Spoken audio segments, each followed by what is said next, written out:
Hello, I'm doing a book review, and the book I want to review is The Master and Margarita by... I'm about to eviscerate the author's name, but I think it's Mikhail Bulgakov. I'm sure if there's any actual Russian-speaking people watching this video, I'm sure at least a few of you just threw up a little in your mouths at my pronunciation. But look, I barely have a grasp on the English language, and that's my native tongue. You think I'm gonna grasp Russian? Now, Bulgakov was a Russian novelist and playwright in the early half of the 20th century, and when Russia became Soviet, when it became communist, his work was subject to heavy censorship or was outright banned, and he, of course, hated this, and he rightfully so felt that his voice was being taken from him by his government. And there's a story that he actually wrote a letter to Joseph Stalin basically asking for permission to leave the Soviet Union. Now, Stalin, ironically, was actually a fan of his work. Apparently, he was really fond of one of Bulgakov's plays and actually called him up, basically convincing him to stay. And knowing what we know about Stalin, I'm sure he also threatened a little bit. Now I'm just fucking picturing Stalin sitting up at night in hair curlers, twirling the phone cord in his hand, going, "Mikhail, girl, what's this I hear about you wanting to leave the Soviet Union? Let's talk about this, girl." These are the kind of thoughts that kept me out of the really good schools. Now, Bulgakov, and yes, I know I'm still probably butchering his last name, began working on this in the late 1920s and throughout the 1930s, but ended up burning the original manuscript because he knew there was no way he would ever be able to get this published. Because the book is actually a pretty harsh critique of life under the Soviet Union, and particularly the Soviets' censorship practices. Now, he of course ended up rewriting the book, but he died in 1940, so the book was never published in his lifetime. It actually wasn't published until the late 1960s. This was published in serialized form in a Russian magazine called Moskva between 1966 and 1967. But I think this version of the book was heavily censored, but I think Bulgakov's family was able to smuggle the uncensored version out of Russia. But now the complete version of the novel is widely available, and this is now considered to be a masterpiece of Russian literature. Now, this is obviously an English translation that I read. This is actually the Mara Ginsburg translation. So, The Master and Margarita is a really interesting book. Like I said, it's essentially a satire on Soviet life under Joseph Stalin, but it's that wrapped inside of this really weird amalgamation and retelling of the Faust legend and the crucifixion story. And it's a really interesting amalgamation of political satire and religious parable, as well as dark fantasy and magical realism and even horror comedy. And it also has this tragic love story sort of at the heart of all of it. So, the plot of The Master and Margarita is, it's technically two separate stories in one, but the main narrative, Story A, is set in 1930s Moscow, and we follow this poet named Ivan, who goes by the pen name Homeless, and he had recently written an anti-religious poem about Jesus, but he's in the park with his boss or editor, and his boss tells him that he needs to rewrite the poem, and he says that we're trying to convince people not only that Jesus was not the Son of God, but that he never actually existed to begin with. Now, they're both atheists, but it should be noted that at this time, with Russia being a communist state, atheism was kind of enforced, and it's hard to say if this is legitimately their views on the subject, or if it's like, we don't want to upset the higher-ups. And during their conversation, this mysterious stranger who seems to be a foreigner who calls himself Professor Voland introduces himself to them, and he says, well, actually, there was a Jesus. It didn't happen exactly as the Gospels say it did, but there was a Jewish prophet named Yeshua, which Yeshua, according to most scholars, was Jesus' actual name. I think the name Jesus is more of an anglicized version of the name Yeshua, and he starts telling them this story of Jesus, or Yeshua, being prosecuted by Pontius Pilate, and when they ask him, well, how do you know all this, he says, well, I was there. And then he predicts that Ivan's boss is going to be decapitated in a horrific accident, and later on, this grim prophecy comes true, which drives Ivan completely insane, and believing that Voland is responsible for his friend's death, he now goes after him. But it turns out that this Professor Voland is in fact Satan himself in human form, and he has come to Moscow with a small entourage which includes these two men, one of whom has this weird fang protruding from his mouth, and it's hard to say if these men are demons or fallen angels in human form, or if they're actually damned humans that Satan has just sort of taken under his wing. But you also have a talking cat and a woman who may or may not be a vampire. But they've come to Moscow to basically raise a little hell, no pun intended. And when Ivan tries to warn people about Voland, they of course don't believe him, and he ends up getting locked away in an insane asylum, and that's where he meets the Master, a fellow writer who went insane after a book he was writing about Jesus being prosecuted by Pontius Pilate was rejected and torn apart by the critics and the censors. Now, it turns out that the Master was also having a secret affair with this unhappy married woman named Margarita, and Margarita ends up meeting Voland and his cronies, and they end up turning her into a witch, and she uses her newfound supernatural powers to get revenge on the people who hurt the Master. And they also make her the queen at Satan's ball. It turns out that every year, all the demons and damned souls are given a break from the torments of hell and are allowed to partake in this great party that Satan puts on, and this year the party is being held in Moscow, and again, they want to make Margarita the queen of this party. Now, the story within the story, Story B, is once again a retelling of the crucifixion story, but it's mainly told from Pontius Pilate's point of view, and it focuses on how Pilate feels tremendous guilt over the crucifixion of Jesus, and this guilt follows him for the rest of his life and even into the afterlife, and you realize that his soul cannot rest in peace until Jesus forgives him, and we see how these two storylines ultimately end up coming together.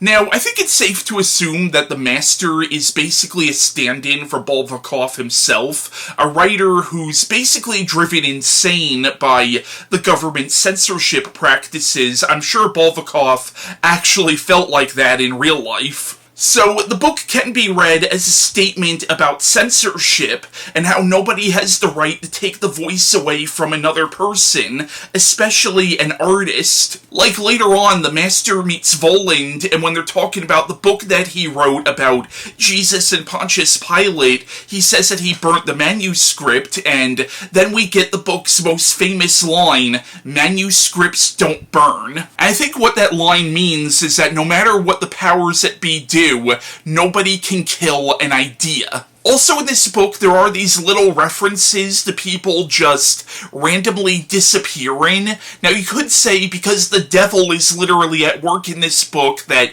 he's responsible, but you get more of the sense that these are people who were disappeared by the government. Because in real life, during the time that Bulgakov wrote this, Stalin was purging the country of his political enemies. I think they called this period the Terror, and the book book does make some subtle allusions to that, even though the book never once uses Stalin by name. And at the end of the book, we find out that the authorities managed to essentially cover up what Voland and his cronies did. Not really cover up, like people know about it, but the authorities say, oh, these were just highly trained hypnotists. And people just sort of go along with it. It's this whole idea that because the government controls the media, because they control the narrative, they essentially control people's views of reality. Now, I know some people read the devil in this story as being a stand-in for Stalin, and I'm not sure if I completely buy that, because really the devil in this story is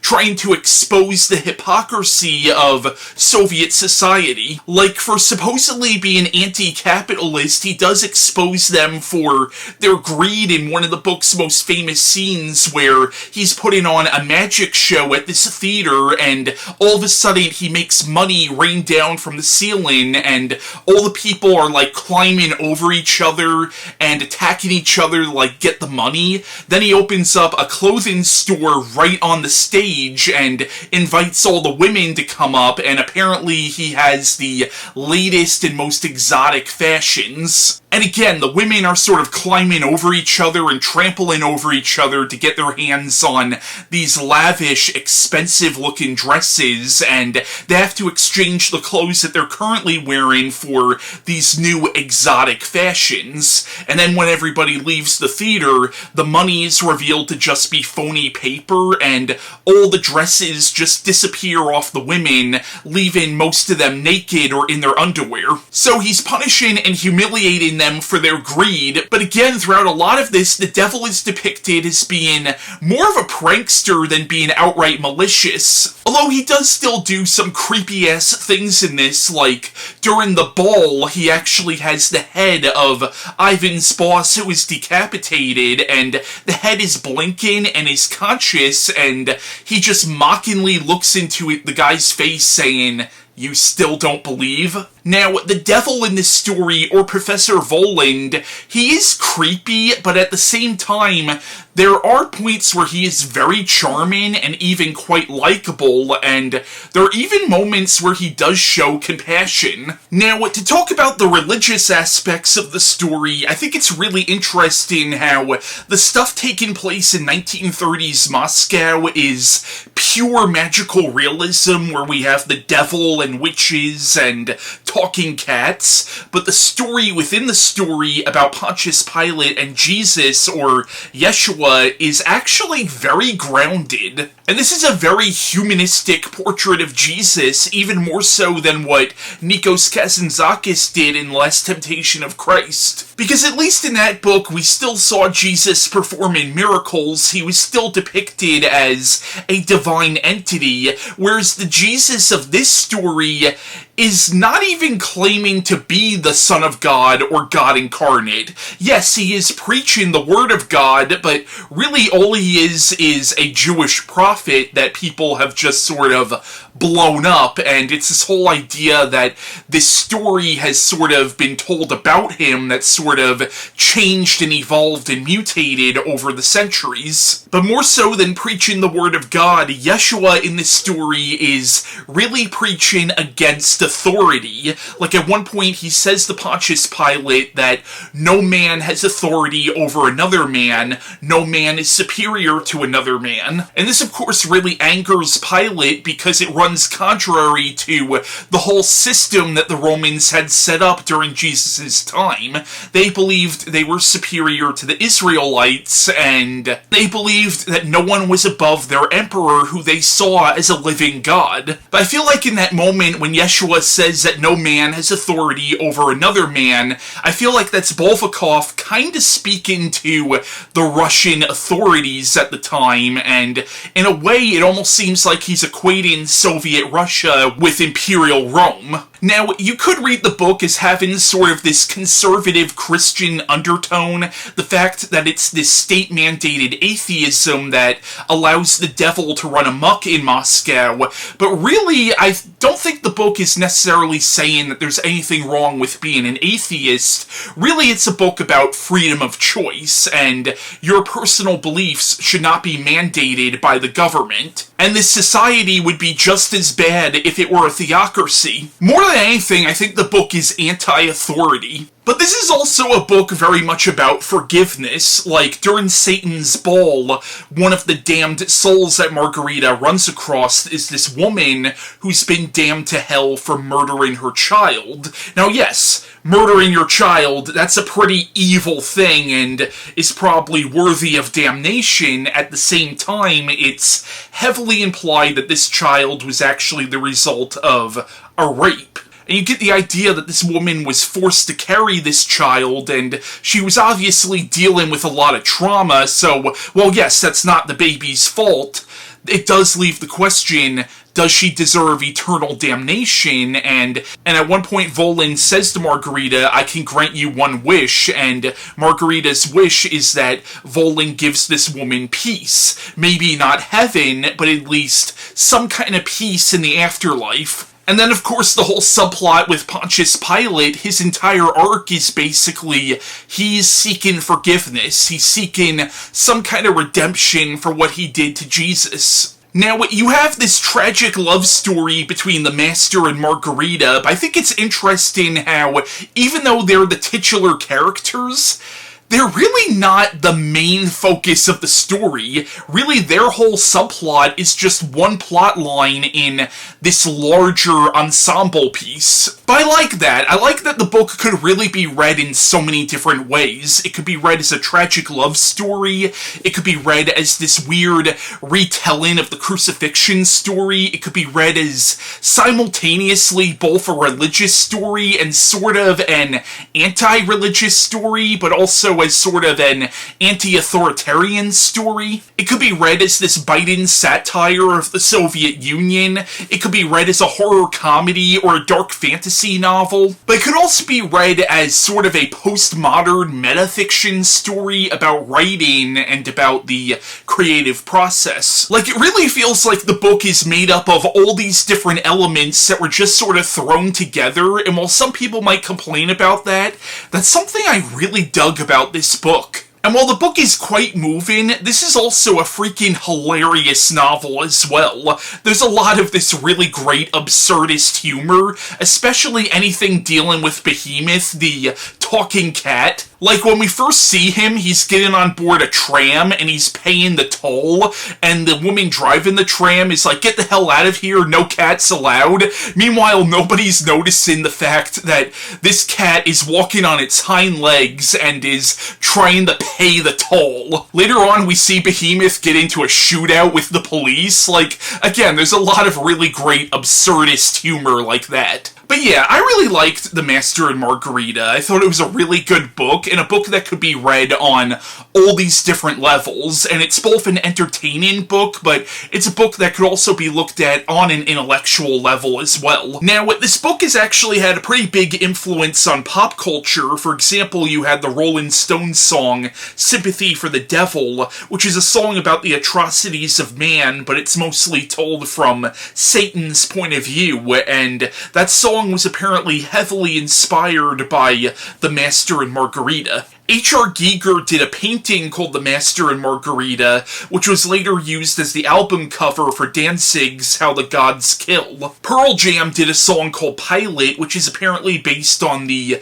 Jesus and Pontius Pilate sections of this book. The Master and Margarita was also apparently one of David Bowie's favorite books, and in speaking of that, David Bowie would have been perfect to play Voland in an adaptation of this. And apparently this is also Daniel Radcliffe's favorite novel of all time. And this book has had multiple adaptations of it. There was a 1970 Finnish film that only adapted the Pontius Pilate sections of the novel. There was a 1971 German film called Pilate and Others, which once again only adapted the Judea sections of the novel. There was a 1972 Italian adaptation of The Master and Margarita. I've seen parts of that one on YouTube. Unfortunately, it wasn't subtitled. Now, this is not an adaptation of The Master and Margarita, but Telly Savalas' version of the devil from the Mario Bava film, Lisa and the Devil, reminded me a lot of Voland, and honestly, as I was reading the book, I was kind of visualizing Telly Savalas as this character. There was a Polish miniseries in 1988. I know at some point in the late 80s or early 90s, Roman Polanski was actually going to adapt The Master and Margarita, but when the Berlin Wall fell, the story wasn't considered to be relevant anymore. But I could actually see Roman Polanski adapting this material. Let's leave aside what a horrible human being Roman Polanski actually is, but just looking at him as a filmmaker, again, I could see him tackling this. There was a 1992 British film called Incident in Judea, which was only based on the Judea sections of the novel. There was a 1994 film that was made in 94 but wasn't actually released until 2011. There was an Iranian adaptation from 2003 called Sometimes Look at the Sky. There was another miniseries version from 2005, and I'm skipping over a lot of the other adaptations because honestly, it's almost too many to name. I think there were maybe about 15 different movie and miniseries adaptations of this book. But recently, in 2024, there was another adaptation of The Master and Margarita, which from what I'm hearing is actually quite good. I've heard it's actually considered to be the best adaptation of this story. I haven't seen it yet, but I would really like to. I actually found it online, but unfortunately I couldn't find a subtitled version. From what I understand about this new Master and Margarita movie is, it's structured a little differently than the novel, where all the stuff dealing with the love story between the Master and Margarita is actually taking place in the real world, and all the stuff dealing with Voland and his cronies is actually the story within the story, basically the novel that the Master is working on. But I heard this was one of the highest grossing films in Russia when it came out earlier this year, and it's been getting a lot of really good reviews. But I also know it's been the target of some attacks by hardcore Putin supporters, because I know the director of the film, Mikhail Bulgakov, was apparently very critical of Vladimir Putin's invasion of Ukraine. Now, besides film and television adaptations, I know the book has also inspired countless stage productions, as well as several comic and graphic novel adaptations. But yeah, that was my review of The Master and Margarita by Mikhail Bulgakov, and bye.